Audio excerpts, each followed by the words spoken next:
I think my father probably had the equivalent of maybe sixth grade. He's from Dothan, Alabama. He left Alabama at a relatively young age.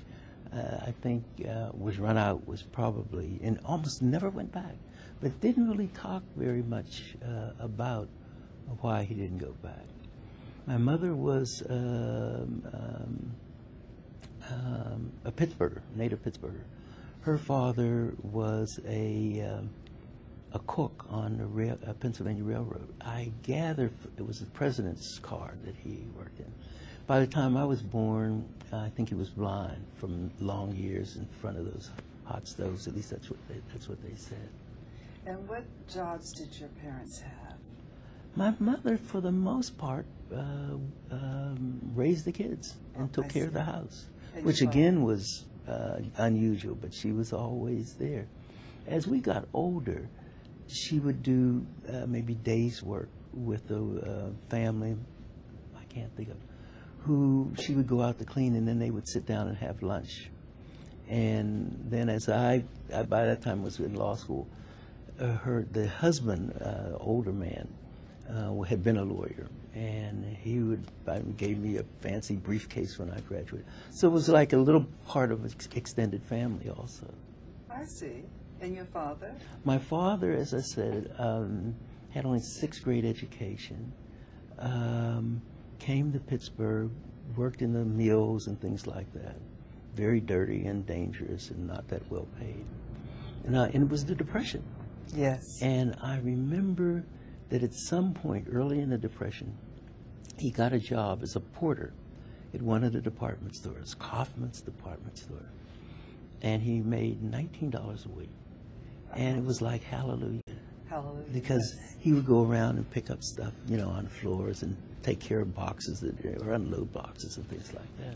But it wasn't that dirty, dangerous, hot work in the mills. Yes, of course. And after some little period of time, certainly by the time I was 10 or 11, maybe before, he began picking up numbers.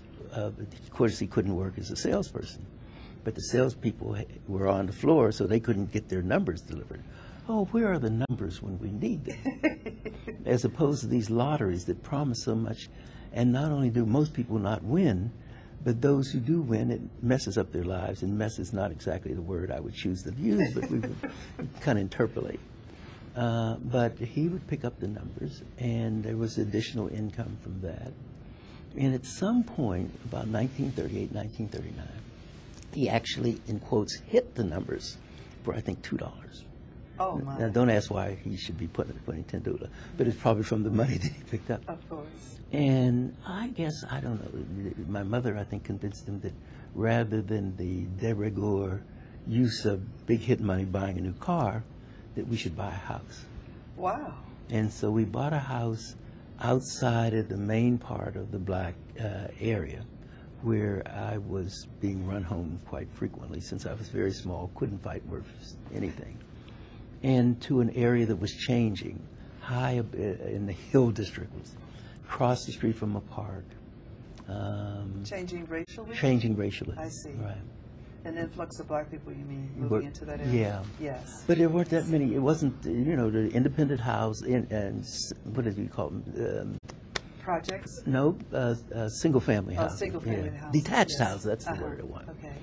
And so I spent the last of my elementary years and throughout my teen years there.